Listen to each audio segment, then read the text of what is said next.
It's back. Bigger. Better. And better. It's Black History Month, the sequel, a 28-day celebration of black exploitation films. Starting off Black History Month is Coffin Comes to Harlem, a 1970 film directed by the great Ossie Davis and is based on a 1965 novel of the same name. Coffin Comes to Harlem is widely considered the very first blaxploitation film, and I already hear you asking, hey, didn't you say that last year about Sweet Sweetback's badass song? To which I reply, yes I did, but hear me out. First, Coffin Comes to Harlem predates Sweetback, but it really all comes down to what you consider the hallmarks of a blaxploitation film. Does it only have to have a majority black cast and be marketed to a black audience? If so, then Coffin Comes to Harlem wins that distinction easily.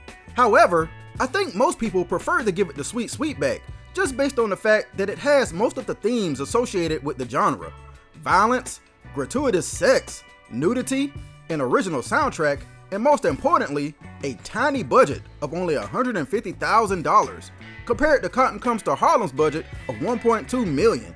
And considering that Sweetback made $15 million at the box office versus $5 million for Coffin Comes to Harlem, it's no secret which one had the most influence. Anyway, about the actual movie. Coffin Comes to Harlem is about a reverend and community activist who's actually a con man named Deke O'Malley, played by Calvin Lockhart. He convinces most of the black people in the neighborhood to donate to a Back to Africa movement. He raises $87,000 towards a ship called Black Beauty to take everybody to the motherland. Excuse me, say what? A ship?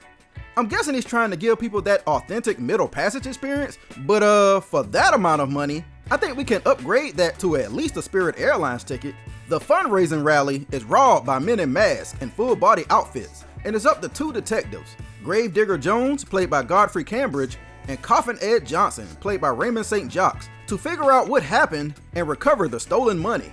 You would think the movie would be more of an action-heavy thriller with that description, but in reality, the movie is more of a mystery buddy comedy than anything else. Heavy on the comedy. It's a super silly movie right from the start, and even though most of it is intentional, sometimes it's hard to tell if you're supposed to laugh or not. Like when Gravedigger and Coffin Ed chase the thieves through the street, it's supposed to be an intense car chase scene, but they look like they're just out for a Sunday evening cruise.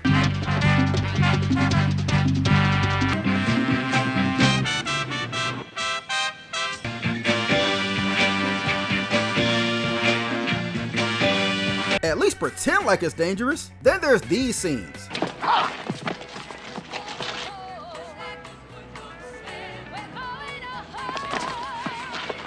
Bye, baby. The entire movie is like this, but that's not to say that it's not to be taken seriously. It does have some heavy themes, mostly centering around the Reverend O'Malley and how he's able to manipulate people who are just looking for a way out of their situation in America. And then there's the titular cotton. You see, the rumor is that the money ended up stashed in a literal bundle of cotton that mysteriously landed on a Harlem harbor, and is a mad dash from all parties involved to try to track it down and get the money. It's a MacGuffin that ends up becoming an ironic metaphor, because not only is cotton out of place in the North, but the characters are chasing after the one thing that our people work so hard to get away from. It's a clever plot device, but the movie doesn't do a whole lot with it, and it turns into an afterthought towards the rushed ending. Be on the lookout for Red Fox, who plays Uncle Bud in his first credited movie role.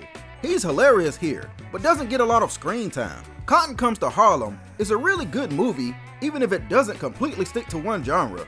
It's definitely more coherent than Sweet Sweetback, so I could see how people prefer it as a starting point for the black cinema movement.